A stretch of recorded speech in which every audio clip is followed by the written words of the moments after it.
Lielākā daļa cilvēku zina smēķēšanas negatīvos efektus, plaušu vēzis, sirds un elpošanas sistēmas saslimšanas, kā arī dažādas mutes slimības. Tomēr tas nemaina faktu, ka Latvija ir viena no vadošajām valstīm pasaulē ar smēķētāju īpatsvaru, no kuriem aptuveni 12% ir Latvijas jaunieši, kas smēķē katru dienu. No tiem ceturtā daļa smēķēt sākuši pirms 10 gadu vecuma. Eksperti atzīst, ka smēķētāju skaits īpaši pieaudzis tieši pusaugu meiteņu vidū, un teju visiem skolēniem smēķētājiem ir problēmas ar ieradumu pārtraukšanu.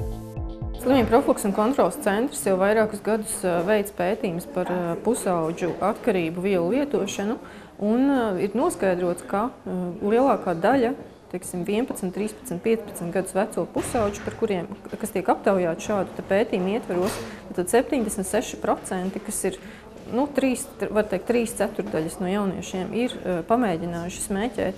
Un lielākā daļa no viņiem šo smēķēšanu pamēģina līdz 11 gadu vecumam. Lielais jauniešu skaits, kuri smēķē un kļūst par atkarīgiem, pamudināja Slimību profilakses un kontroles centru veidot īpaši šai problēmai akcentētus informatīvos pasākumus un kampaņu Brīvs.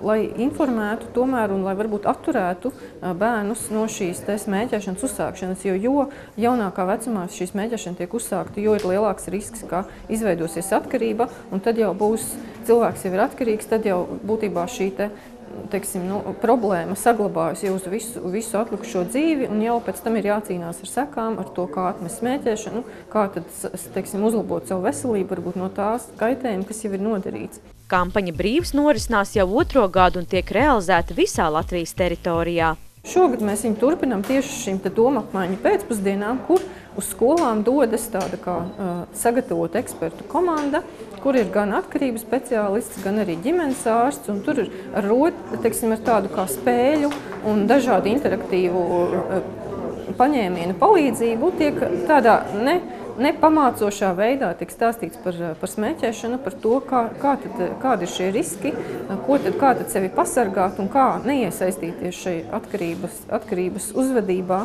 Šogad mēs esam atraduši iespēju šādus 50 skolās šādus pasākumus īstenot, un šie pasākumi notiek gan Rīgas skolās, gan arī reģionos, lai visām tas nenotiktu varbūt tikai Rīgā, bet tiešām arī reģioniem būtu šī iespēja. Un atsaucība ir ļoti liela, skolas ir ļoti ieinteresētas, tā kā mēs noteikti arī skatīsimies arī nākotnē, varbūt kā turpināt šos pasākumus, un ceram, ka arī tas tiešām dos to ieguldījumu, un ka tas varbūt būs viens no tiem iemesliem, kādēļ pirms varbūt atsakoties no šīs cigaretes, kad arī jaunietis tomēr jau būs padomājis par to, ka tas varbūt nav tiešām tas stilīgākais veids, kā tad mūsdienās būt, kad ir tomēr iespēja atteikties un būt pārliecinātam par sevi un pateikt nē šai cigaretei.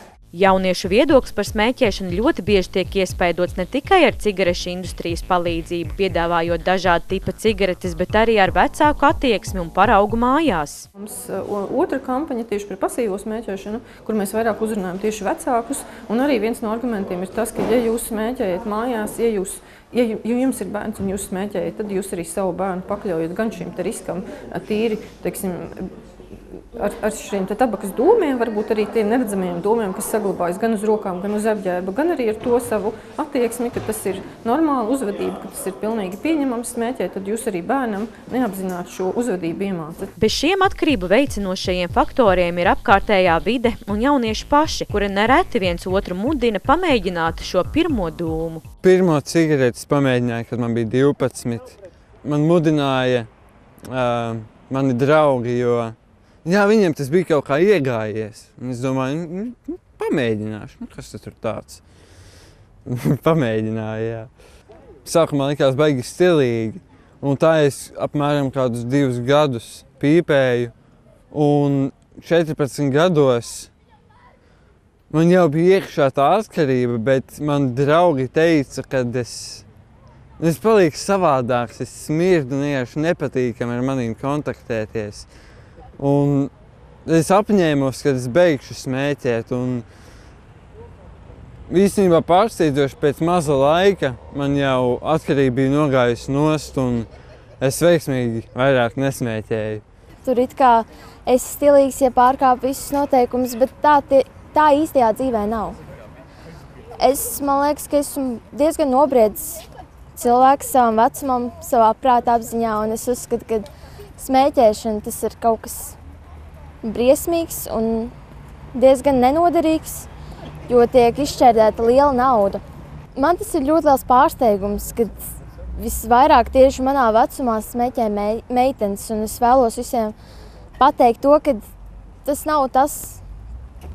nav mērķis pēc kā dzīvot, ir jātiec pēc kaut kā vairāk nekā dēļ, piemēram, mirkļa kaifa. Tas nekam nedara.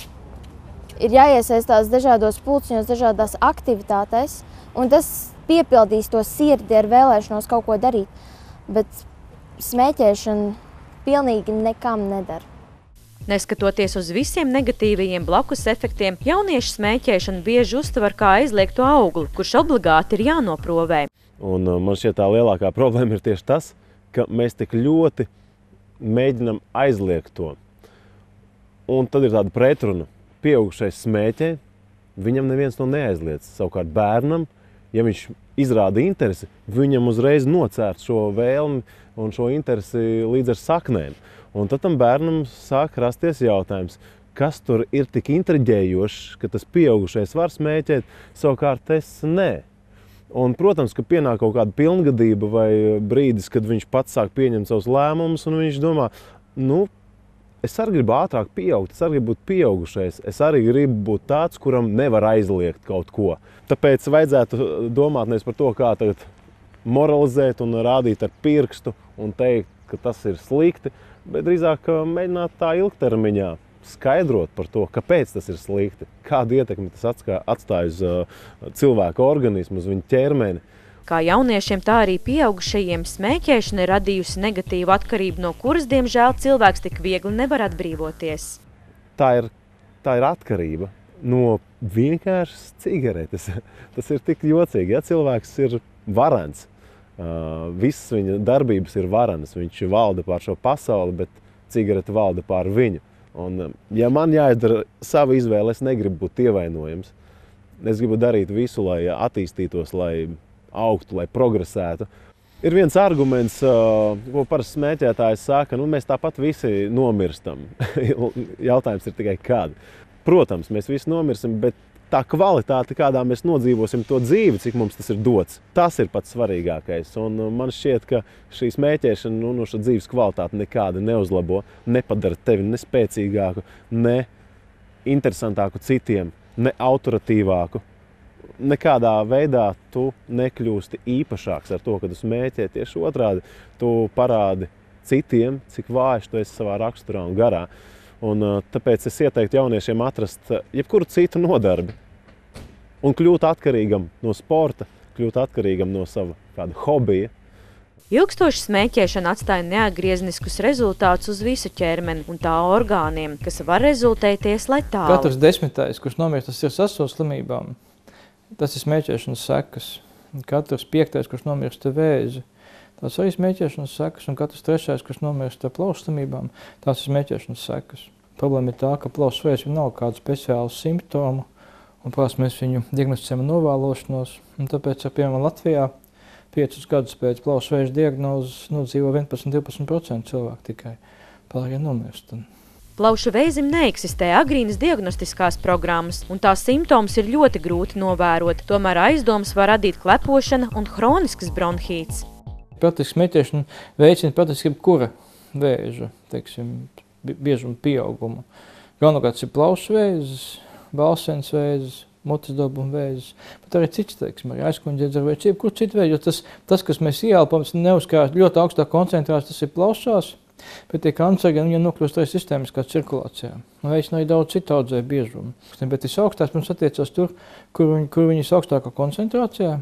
Tas ir plaušas nāpceļi, augšējie un dziļie. Un arī tātad viņš ietekmē arī sirds-asins slimības kā tādas. Infarkts, insults ir pirmās 2 vietās pasaulē kā nāves cēlonis. Pašlaik attīstās un uzlabojās dažādu onkoloģisko slimību, jeb vēža izmeklēšanas un ārstēšanas metodes, taču, diemžēl, ar plaušu vēzi tā nav. Principā, jebkuram vēzim ir 3 onkoloģijai, 3 ārstēšanas galvenās metodes. Tā ir operācija, stāru terapija un ķīmijterapija. 70–80% gadījumu teiksim, tā efektīvākā metode ir teiksim, atkarība no vēža veida, kāds tas histoloģiskais tips raudos, ir operācija efektīvākā metode, un 20–30% gadījumu tā efektīvākā metode ir ķīmijterapija. Jebkurā gadījumā tā prognoze ļoti slikta. Tad vidēji, pat ja viņš ir ārstējams, pat viņš agrīni tiek diagnosticēts, tad tā dzīves prognoze vidēji ir dzīvildze 1 gads. Pret vēzi jūtīgāks ir tieši sievietes, bet vēsturiski ar plaušu vēzi slimo tomēr vairāk vīrieši. Vīriešiem visā pasaulē tātad biežākais vēzis, kā nāves cēlonis, ir plaušu vēzis. Daudzās valstīs arī sievietes, iemaksātās valstīs, pirmā vietā ir plaušu vēzis, kā nāves cēlonis. Kas attiecās uz sieviešu smēķēšanu, ir grūtniecība un smēķēšana. Tā ir vardarbība pret nedzimušo bērnu, pret auguru. Tas ir sliktākais, kas būtu smēķējuši māmiņu. Smēķētāji bieži sastopas ar elpceļu saslimšanām. 100% visiem ir smēķētājiem iekaisums elpceļos, un tas viss tās kaitīgās vielas, ko cilvēks ieelpo smēķēšanas laikā, tas nokļūst arī sistēmiskā cirkulācijā. Arī iekaisums, kas elpstās, nokļūst sistēmiskā cirkulācijā, un principā priekšlaicīgi nomirst katrs otrais smēķētājs. Tas katrs otrais nodzīvo kādu 20 gadu īsāku mūžu, bet arī tas, kurš nodzīvo tas mītiskais vectētiņš, kas nodzīvo 80–90 gadus, viņš arī ir slims, viņš nav vesels. Mūsdienās rūpnieciski ražotās cigaretes satur ļoti augstu kancerogēno vielu skaitu. Rūpnieciski ražotās cigaretes satur 700 vielas, pēc sadegšanas tur ir 7000 vielas, no kurām 250 ir toksisks, vismaz kādas 80 ir kancerogēnas, tātad vēzi izraisošas vielas, un vienā ieelpā ir 10–15 pakāpē brīvie radikāli. Ja, un tas viss nokļūst milzīgā koncentrācijā plaušās. Pēdējā laikā ļoti liela popularitāte ir guvušas elektroniskās cigaretes un ūdenspīpes, kuras nemaz nav tik nekaitīgas. Elektroniskās cigaretes viņas ir mazāk kaitīgas nekā klasiskās cigaretes, bet viņas tāpat ir jāregulē. Viņas tāpat tas ir bizness, kas saistīts uz atkarību, jo nikotīns ir ļoti spēcīga atkarība izraisoša viela. Ūdenspīpa lietošanas gadījumā tā darba nedaudz citādāk. Tad degšanas temperatūra nav 800–900 grādi, tur ir 300 grādi, tur kokoglis tiek izmantos, tur ir smagie metāli vairāk un tā tālāk. Bet tā darba, ko viens seans laikā ieelpo, viņa atbilst apmēram 5–10 cigarešu paciņām. Savukārt pasīvā smēķēšana ir viens no smēķēšanas paveidiem. Ja mēs runājam globāli, tad katrs 10. kurš nomirst pasaulē, nomirst no pasīvās smēķēšanas. Jāatcerās, ka tabakas visi kancerogēni, visi toksiskās vielas nosviežās arī uz rotaļlietām, uz gultas veļas, uz divāniem, un pēc tam tā nokļūst arī bērnu organismā. Tas nav tā, kad bērns nav, kad es smēķēju šajā telpā, tikmēr bērns tur nav. Tas būtu nekārtīgi, tas tā nav. Ilgstošas smēķēšanas rezultātā tiek ietekmēta arī cilvēka mutes veselība. Bet mums ir jāsaprot, ka tajā brīdī, kad mēs tā kā smēķējam, tad visas tās ķīmiskās vielas ir turklāt un ir arī ļoti liels karstums. Un tā karstuma rezultātā tieši cigarešu smēķēšanā cieš mutes audi. Mēs zinām, ka cilvēkiem veidojās aplikums, zobakmens, kurš arī ir jānoņem virsmaganā un zemsmaganā. Un to var darīt zobu higienists, bet ja cilvēks smēķē, tad skaidrs, ka šis aplikums un šis zobakmens būs stipri pigmentēts. Smēķēšana ir ļoti saistīta ar periodontu saslimšanām. Tas ir ap zobu esošie audi. Mēs sakam smaganas, gļotādas, arī mēle, tā skaitā. Visi mīkstie audi ir pakļauti šīm varētu teikt, sliktajam efektam. Smēķēšanas rezultātā cilvēkam var izveidoties smēķētāja augstlejas, un reti cilvēkiem veidojas tā sauktā matainā mēle. Kairinājuma rezultātā kārpiņas uz mēles palielinās un krājās ēdiena atliekas, un tas tā kā pa gabalu izskatās gandrīz vai kā mataina mēle. Un tādu mēli ir diezgan grūti notīrīt ar mēles tīrītāju. Aizvien vairāk pasaulē ir pētījumi par to, ka smēķēšana iespaido arī kāries intensitāti, un kas ir ļoti nopietna lieta, ir pētījumi par to, ja bērni ir pakļauti pasīvai smēķēšanai, tad viņiem ir augstāka kāries intensitāte, tāpēc, ka mutē mainās siekalu pH un buferu kapacitāte. Ilgtermiņā smēķēšana var novest pie ļoti nopietnām sekām, arī pat pie mutes vēža. Uzsākt smēķēt ir viegli, bet atmest to ir ļoti grūti, tāpēc labāk nemaz nemēģina to un mudina par to arī apkārtējos cilvēkus.